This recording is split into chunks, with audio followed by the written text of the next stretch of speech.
Good afternoon, everyone. Welcome to this virtual technical session hosted by EAGE Local Chapter.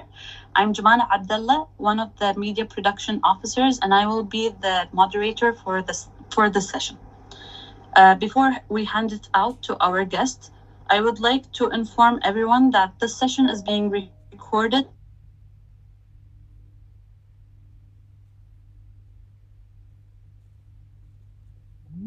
Any questions, please note them down as we will be taking questions at the very end of the presentation.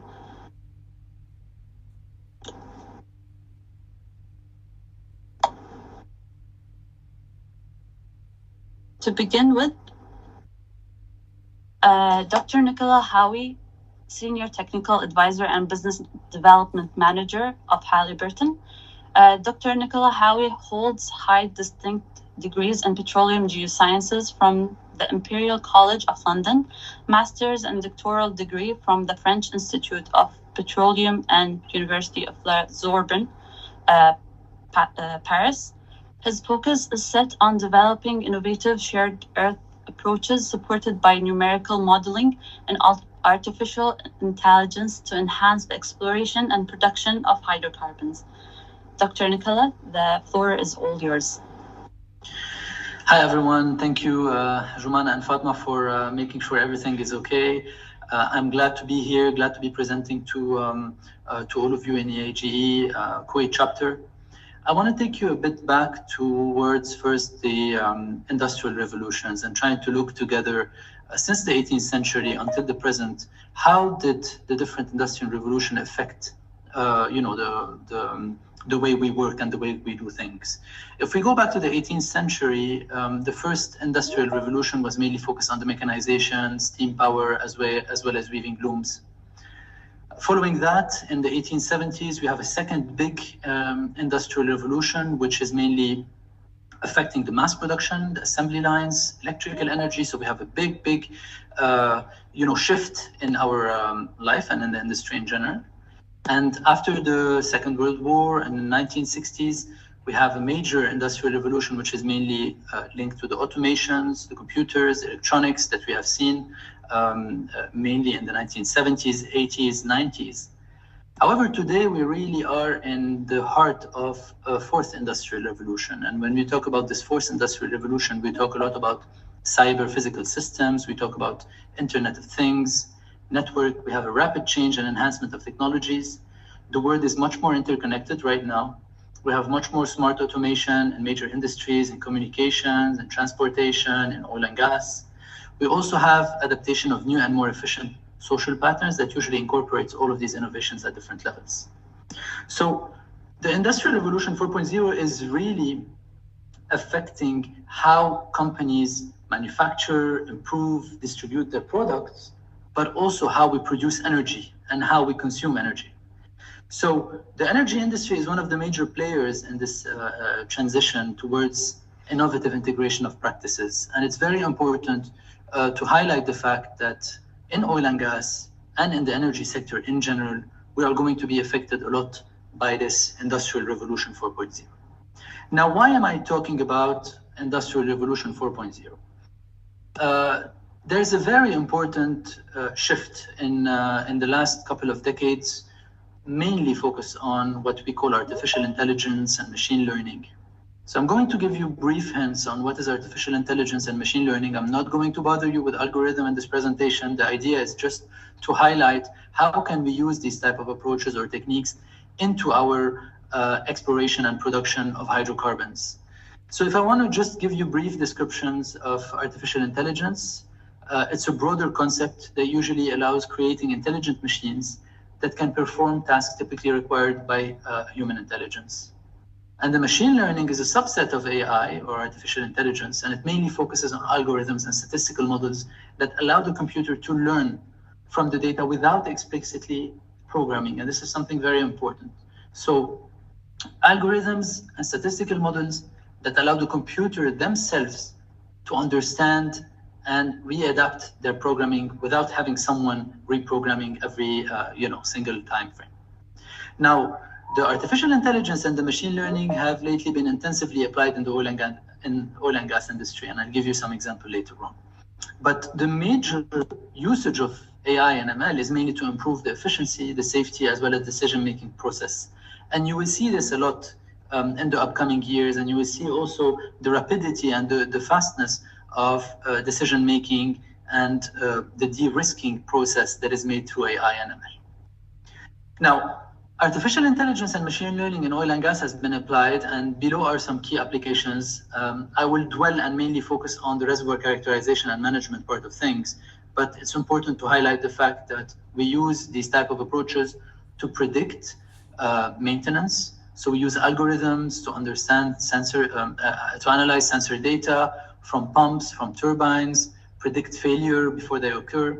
This really helps the scheduling of the maintenance activities and reduce the downtime and cost. And this is something very important because companies are looking at reduction of costs in general. Then we have the reservoir characterization and management, and this is, one very important task that we look for as geoscientists and also as engineer is how can we use machine learning models to interpret seismic data, to interpret well logs, to help us as geoscientists and engineer better understand our reservoirs and also better optimize the location of drilling and at the end of the day, the safety also on the rigs. There's also production optimization, which is quite important because it allows us to understand and it allows the model to understand the different analytical and historical data, as well as real-time sensor data to try to understand and bring us more assessment of the parameterization to maximize the output and minimize the cost and environment impact. Drilling automation, and you see it a lot these days. You will see a lot of big companies and service companies promoting it a lot. Is how can we use AI-powered systems to assist in the drilling and have a better assist to analyzing data from rigs, making some improvement for efficiency as well as safety, for example, directional drilling. Now, something that also always comes in mind in the oil and gas industry is the safety and the risk, as well as the environmental impact management.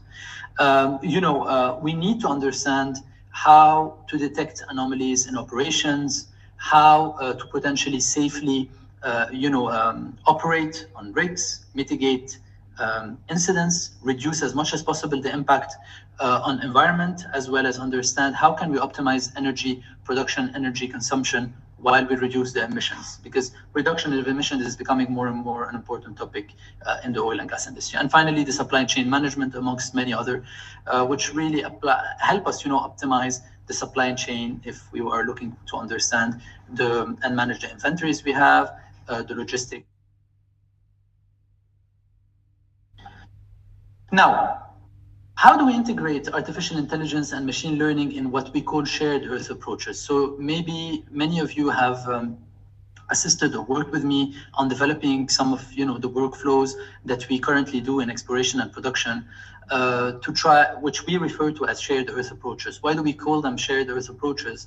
Because as you can see, it's it's a shared process between geoscientists, geophysicists, as well as engineer, to try to enhance the knowledge that we have using multiple scale data set and multiple types of data set, from sedimentology to petrophysics to seismic interpretation, as well as seismic characterization, mapping of geobodies using numerical modeling approaches, and I'm going to talk about this later on, in order for us to better delimitate prospects, as well as rank these prospects, and later on propose what we call a pre-drill assessment or a geomechanical assessment to understand how are we going to drill these prospects safely and optimally. So you will see as part of the AI and the ML that in many parts of this workflow, we are going to use them. We're going to use them to integrate geology and petrophysics. We are going to use them in understanding the reservoir properties and facies by combining geology, petrophysics, and seismic interpretation. We are also going to use them lately with important seismic engines to understand faults and fracture networks, subseismic sometimes faults and fracture networks. We are going to use them to understand and better apprehend static and dynamic modeling, and I'm going to talk a bit about a unified ensemble modeling. This is a new approach for modeling that uses the whole knowledge we have in a symbiosis, so static and dynamic together. And then we are also going to risk and assess the uncertainty we have with regards to locations of wells, how we are going to drill wells, how much are we going to produce out of wells. So I'm going to begin with a simple 1D example, which usually in Halliburton we call assisted lithology or facies interpretation. Now, Assisted lithology interpretation uses what we call a cutting-edge machine learning technology to generate high-fidelity lithofacies or properties, combining sedimentologies and logs. So as you all know, sometimes you come up with 1D data set that present cuttings, thin sections, even core data, and also equivalent to them logs, well logs.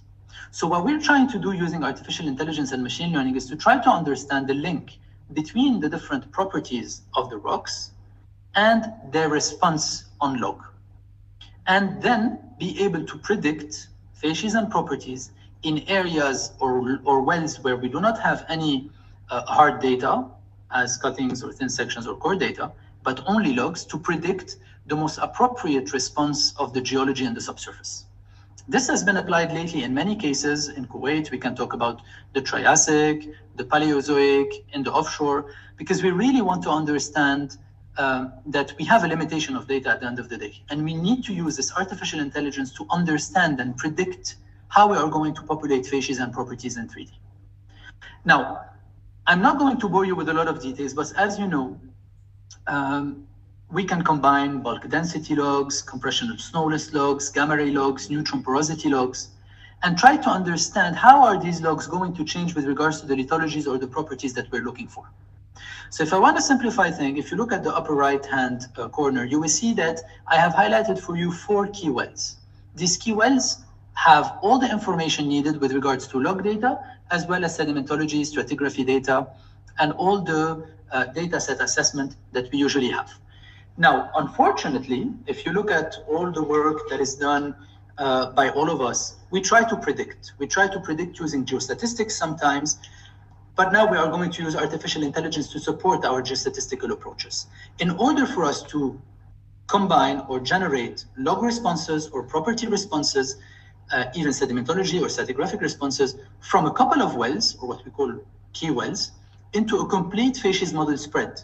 So if you have 60 wells, we are going to try as much as possible to try to find correlations between different parameters to be able to predict properly a facies model.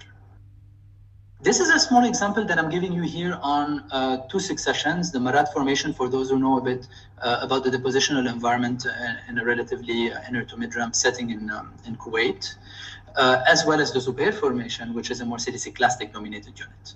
What I just want you here to really focus on is the fact that through using artificial intelligence and through using machine learning, we are able to predict the different types of lithologies or the grain sizes or even the facies, if you look down there in the Zubair, along the wells, so in multi 1D, and later on predicted in 2D and 3D using the seismic data. And this helps us a lot, not only understanding the transgressive and regressive systems as well as the sequence stratigraphy, but also it allows us to understand where do we have a potential of finding stratigraphic trapping mechanisms. If you look at the lower part of the image that I have here, and I've selected in circles, in black circles, potential trapping mechanism or stratigraphic trapping mechanism, which are mainly, in this case, deposited in channel systems, sometimes in tidal bar systems, which might have, a potentiality of trapping hydrocarbons in the lower part of the Zubair. And this also can be done for of course, the carbonate systems themselves. This is in multi 1D, but we know very well that in between wells, sometimes we have big distances. So we need to use seismic data in order for us to generate and to understand how are we going to predict the properties in 3D.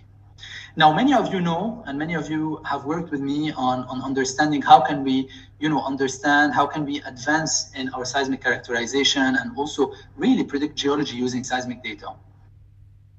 We know that the seismic data sometimes has low resolution, and mainly the deeper we go, if the seismic is not adapted, the loss of resolution will be very important. Sometimes the seismic smooth some geological data and some geological features because of the resolution, the vertical and the lateral resolution itself. And of course, sometimes you don't have the availability of seismic all over the area of interest.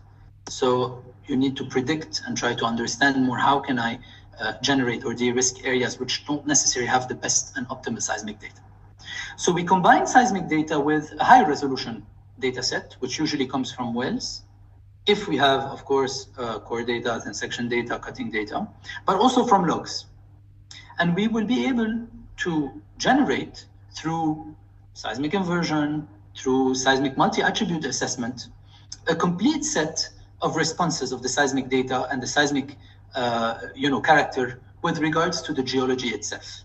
And also with regards to the fluids, because we need to be very careful about that the seismic also pick up some fluid content.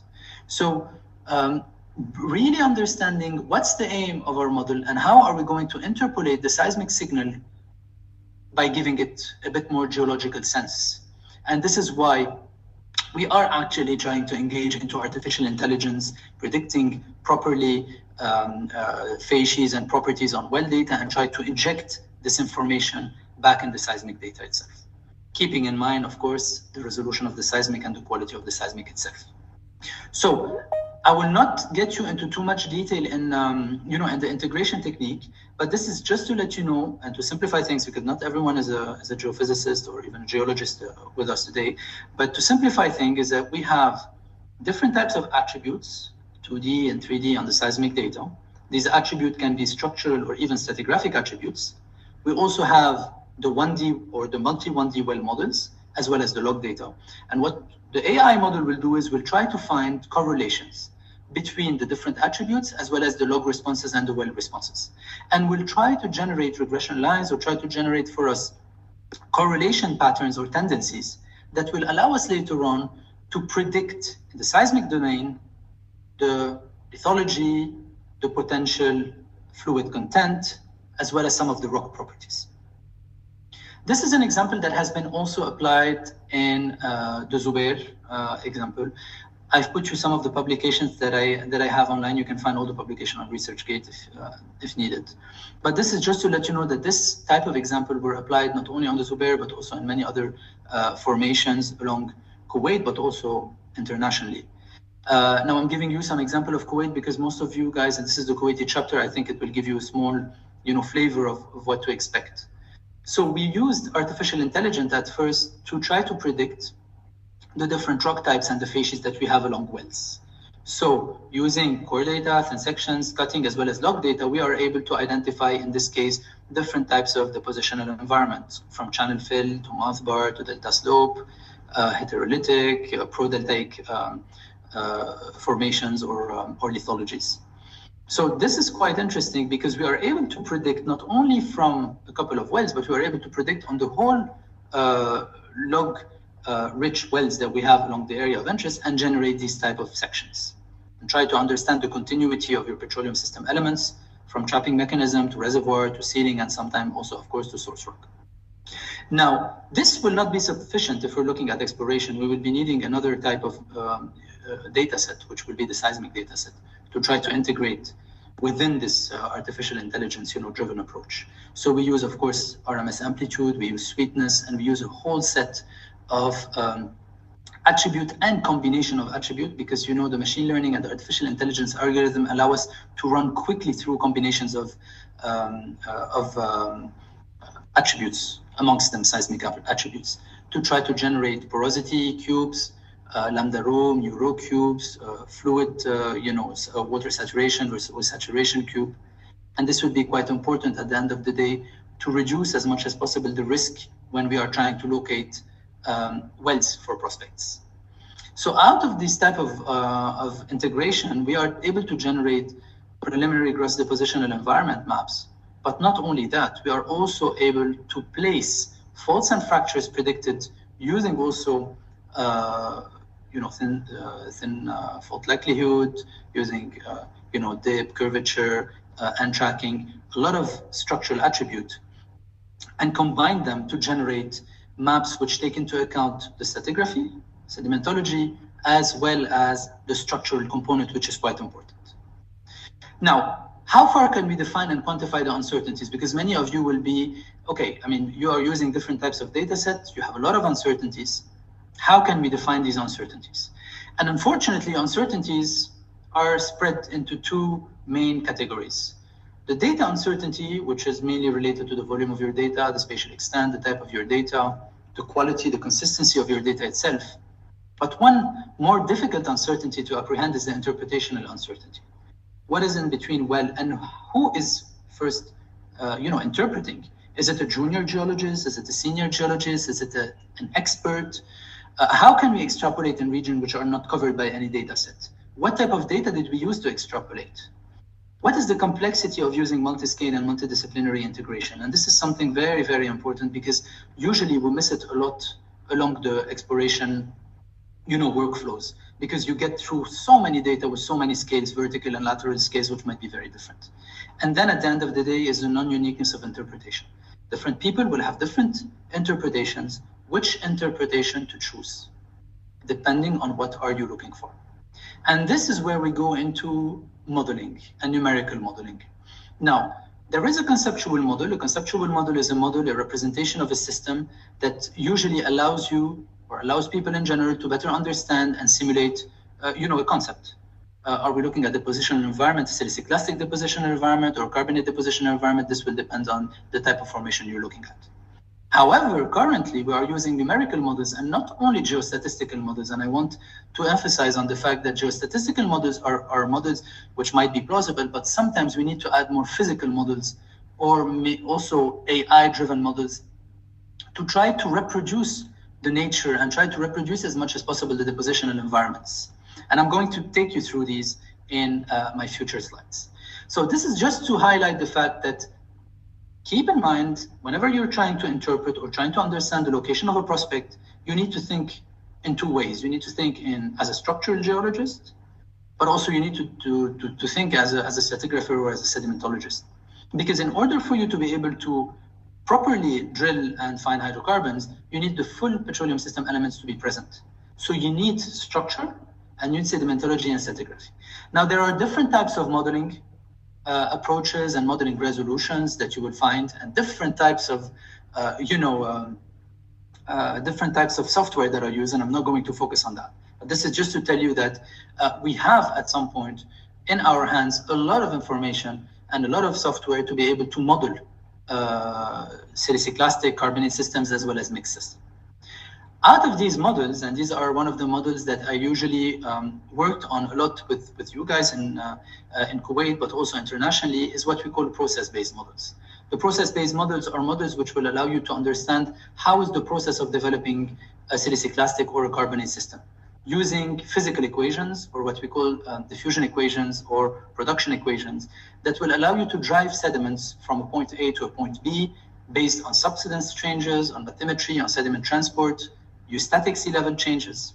And you will see that there's a lot of input variables usually whenever we think about modeling, depending on what type of siliciclastic or carbonate or mixed system you're willing to model. And at the end of the day, and this was part also of my PhD and my continuous work with the industry, is how to develop multi-simulations, or how to develop approaches that will allow us to reduce as much as possible the risk and test the variability of parameter changes on our models themselves, and thus de-risk as much as possible the prospects. So we do not go anymore to a manager with one model, we go to a manager with a model and a sensitivity analysis to try to locate properly where do we stand with regards to locating a precise well in a precise area, and how confident are we of drilling this well and producing out of this well. Now, this is an example that was also published in 2016, and this was one of my first works with you guys in Kuwait. And this is just to show you quickly that we have developed depositional environments and models for the Zubair as well as the lower Cretaceous. These are simplistic models, and these models are actually not to scale. So don't worry, everything that you will see here is not to scale, to preserve as much as possible the confidentiality. Now, the positional environment from a pro-delta setting to a estuarine setting really allows you to understand the diversity of geometries that you will have in your system.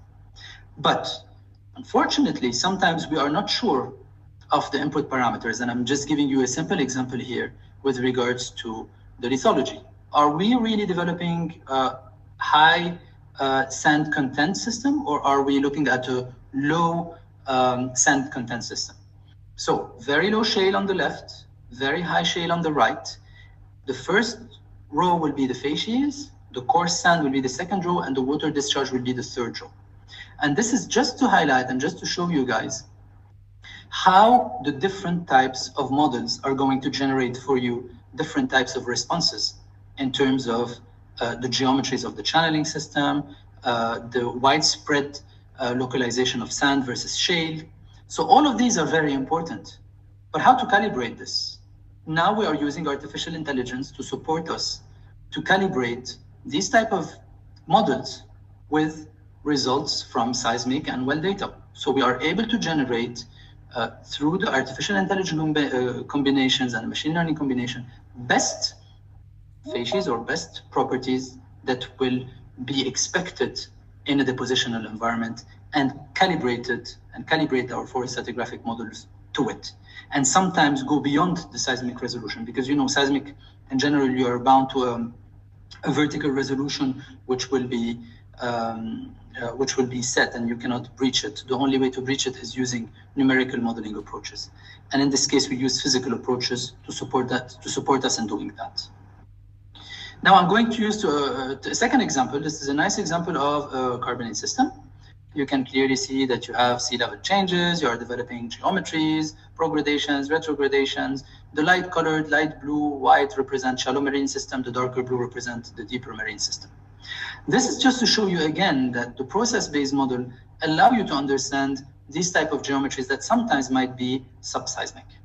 So if you have a proper assessment by linking geology, geophysics, petrophysics into your shared earth approach, supported by artificial intelligence to predict the localization of facies and property, you will be able to have much better calibrated process-based model, and later on static models and dynamic models, which will lead to a proper production of your well and a better history matching in the future of your system.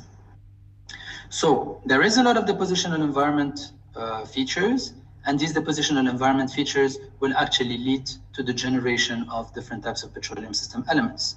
So if you have, for example, static shoal areas, disconnected shoals, while sometimes you have much more extensive shoals affected also by tectonism and developing of anticlines or structures on which you potentially will be drilling and developing more conventional way of trapping. So keep that in mind, keep the fact that we need sometimes to look at the subseismic scale. Now, this is another work done by Hajar in her master degree, and this was a very interesting work done mainly on the organic matter prediction, because again, we're not only looking at predicting reservoirs and seed, we're also looking at predicting organic matter.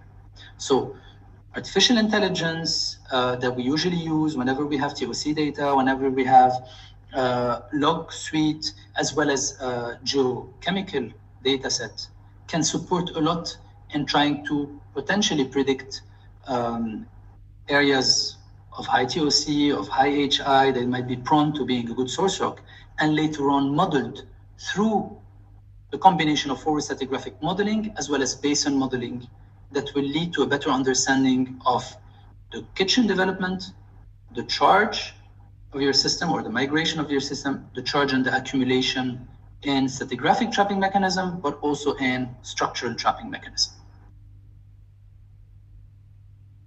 Now, I don't want to bore you a lot with much, many techniques, but we cannot forget the fact that Kuwait and many oil-producing countries have been producing oil since a very long time.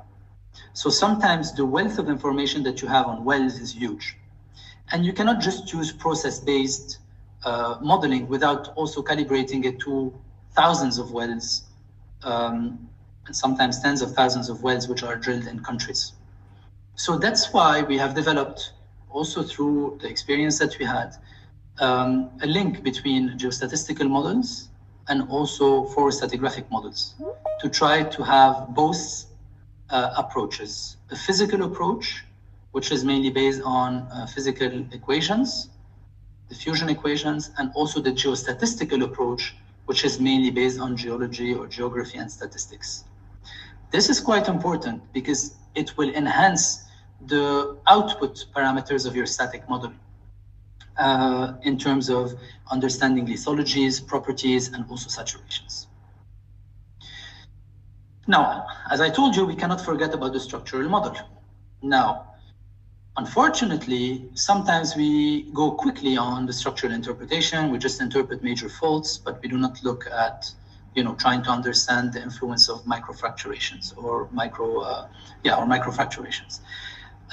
There's a lot of work which has also been conducted lately with KOC on conventional systems, where we have used approaches to use multi-attributes, going from fault likelihood as well as curvature, dip, and tracking. We've used a big suite of attributes and also of combinations of attributes, using what we call a seismic engine, to generate not only faults which are actually widespread and seen and connected along the system, but also faults which might be at the limit of the seismic resolution, and sometimes predict through modeling, so through DFN, discrete fracture network modeling, potential subseismic faults.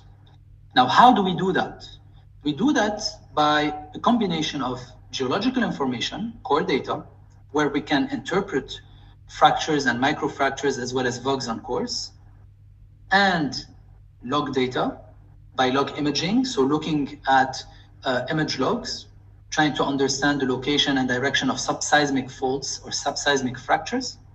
And later on, we are going to link them, again, through artificial intelligence, with the structural model that we have at the seismic scale. And when I say link them, it means that I'm going to use attributes, and I'm going to compare the seismic attributes to the log response as well as to the core response, and try to generate tendencies to be able to predict in the future at a much higher resolution the location of these faults and fractures. Now, this is a typical discrete fracture network model approach, going to characterize the fractures, the directions of fractures, understanding how these fractures play a role. Are they open, closed? Are they filled with hydrocarbons or not? So, and then integrating the DFN into the static model, and then generating, of course, upscaling, and then doing some dynamic simulations on it. The key message here is to say that stratigraphy and structure is quite important, not only in the static modeling approach, because people always think about static modeling as a geologist, but also in the dynamic modeling approach. And the dynamic modeling approach is quite crucial because the influence of your input parameters in your dynamic model will actually affect your history matching, and will actually affect your production curves.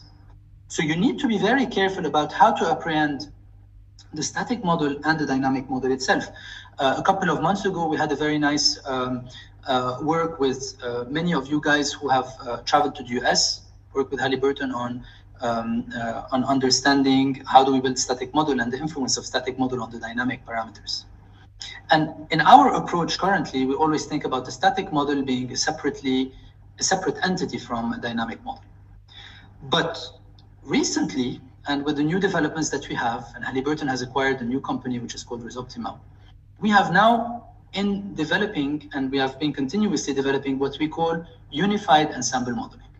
The unified ensemble modeling is approaching static and dynamic modeling as a whole. So as one simulation, as one concept, by integrating conceptual geological models and multi-scale integration as the static component, and also integrating production data sets and generating hundreds of simulations of ensembles or links between the porosity, permeability, as well as the production data, so what we call ensembles, to generate multiple scenarios of models or hundreds of models, and try to understand the sensitivity of these models and the responses of these models, and compare them later on to your production data or to your history matching, and try to pick up what are the most influential parameters on your dynamic simulations or on the production data that you have. This is something recent that is being also currently, there's been a big development, a lot of work. We have more than 100 projects conducted already for international clients as well as Middle Eastern clients, and Kuwait now is, KOC is now investigating more and more the usage of this unified ensemble modeling and generating like a complete comprehension of the influence of static input parameters on the dynamic model as a synergy itself. And this requires a lot of work from geologists, geoscientists, engineers to work all together. Why do we use a unified ensemble modeling? At the end of the day, we use this unified ensemble modeling to try to be able to de-risk as much as possible, not only at the play scale, but at the prospect scale, the areas of interest and the locations on which you really want to drill. Going from de-risking, of course, the petroleum system elements at a play scale, but also at the prospect scale, to lead at the end of the day to what we call a reservoir high grading system. Reservoir high grading system is a high grading of reservoirs per area or per location or per well to drill. And by doing so, you're able to understand, based on the hundreds of simulations and the sensitivity analysis you have done using ensemble modeling, how are you going to rank these prospects? Because at the end of the day, when your manager is going to come to you, it's going to ask you, which prospect shall I drill first? And based on what am I going to drill my prospect first? Is it only based on volume? Is it based on risk? Is it based on any surface constraint that I have, maybe closer to gathering centers or facilities? This is something very important, because a lot of people will come to you and say, oh, this is my ranking. But you're ranking based on what? The ranking is very important for prospect, but it has to have a solid basis. Some managers will be looking at volume. Some other managers will be looking more at practicability and applicability, quick applicability. So we have to be very careful in this. And that's why we need to run multiple simulations. Now, once you have localized these nice prospects, and once you have, of course, generated a complete understanding of the geology and the geophysics of the subsurface and the positional environment, as well as the volume, something comes which is quite crucial in your prospect evaluation, which we call the pre-drill assessment. Pre-drill assessment is an assessment which is very important before engaging into any potential drilling activity or drilling approach. Now, I had put a nice question, which most of you would respond correctly on it, is why is stress so important? And by that, I'm talking about the stress of the subsurface. So there is a big component that needs to be understood very well whenever you're reaching your prospect evaluation and moving forward toward operational part, which is the geomechanical aspect. And the geomechanical aspect is the knowledge of the current state of stresses which are existing nowadays. But of course, these stresses have been shifting a long time because of the different tectonic events and structural elements that are affecting your country or your area of interest. Now, you also have something which is very important, is the wellbore failure occurs because of concentration of stress around the circumference of your well. So you have to really understand how to maintain pressure or stress around your wellbore without breaking or generating borehole breakouts. And also sometimes faults can lead to excessive frictional strengths, can lead to a disturbance in your drilling activities. You also need to understand that the stresses can be, compressive stresses, but also can be shear stresses. And they have a very, very big impact on our business. 10 to 20% of NPTs, or what we call non-productive times, are actually affected because of a non-understanding of the wellbore behavior. Up to 40% of these NPT are mainly related to wellbore stability. So most probably, most of the time that we lose while drilling our wells are actually affected by the stability of our borehole. Understanding the mud weight that you're going to use, how are you going to sustain your formation? How are you going to frack your system? All of these are very important questions, depending on how are you going to produce and from what formation are you going to produce. And of course, sometimes you have kicks, so your mud weight usually would be less than the formation pressure. The wellbore stability is important. Sometimes your pipe is stuck. Sometimes you have failures of the drill sting. Sometimes you have bits which are lost in the hole, and many other information.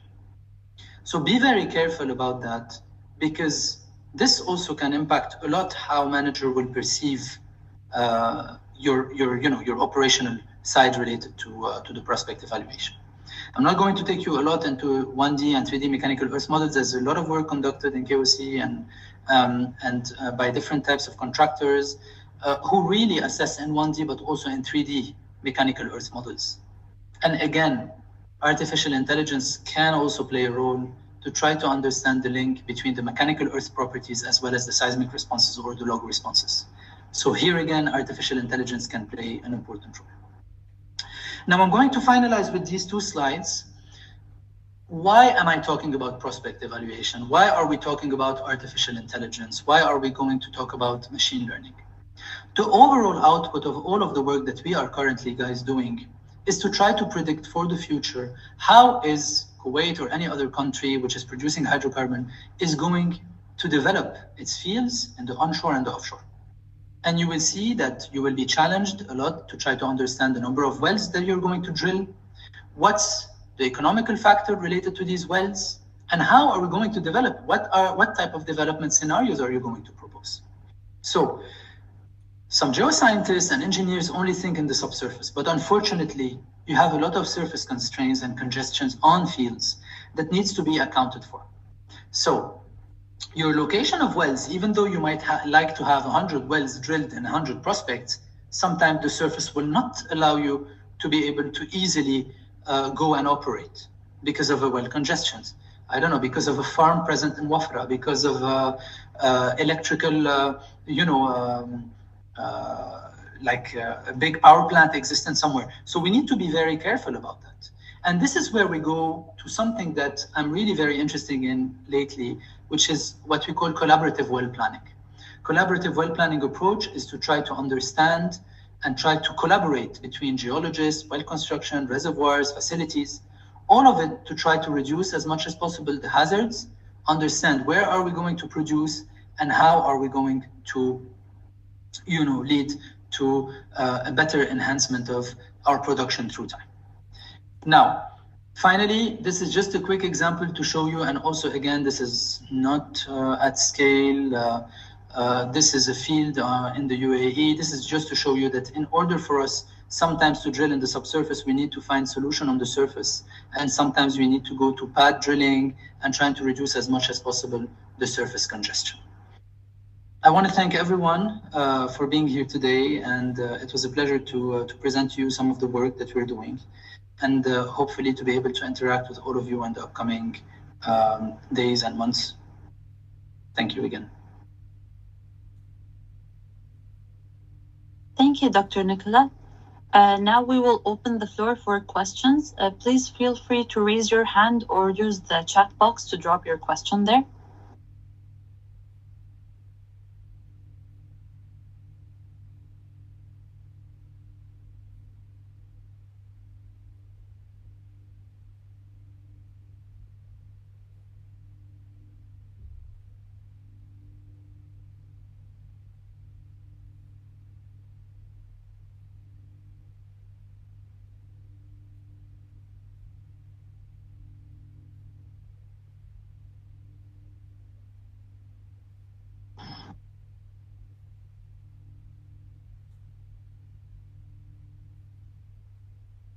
We have a question. We have someone raising their hand.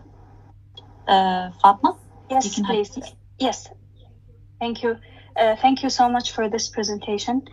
My question is actually very simple. Are there any geophysical input in the model that you're creating?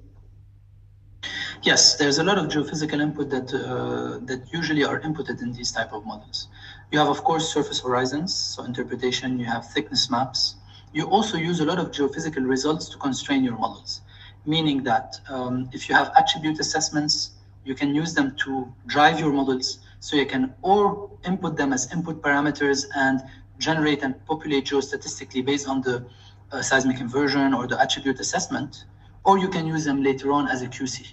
This is a very important point because also the interpretation of fractures and faults are included into our final static models. So yeah.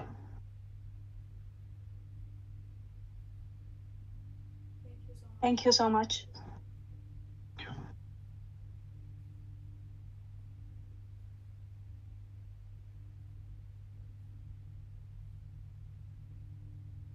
If anyone has any questions, please feel free to put them in the chat box. If not, then thank you so much, Dr. Nicolas, for your contribution today and for your valuable time. On behalf of me and my colleagues, we would like to extend our thanks to you. for sharing your time and your knowledge with us. I would like to Thank you, Jumana. Yes, I would like to thank everyone for their attendance today and this informative session. And inshallah, we will see you all in the future and future events organized by EAGE local chapter Kuwait. And I hope everyone has a great day. Thank you. Bye, everyone. Thank you. Bye-bye. Thank you.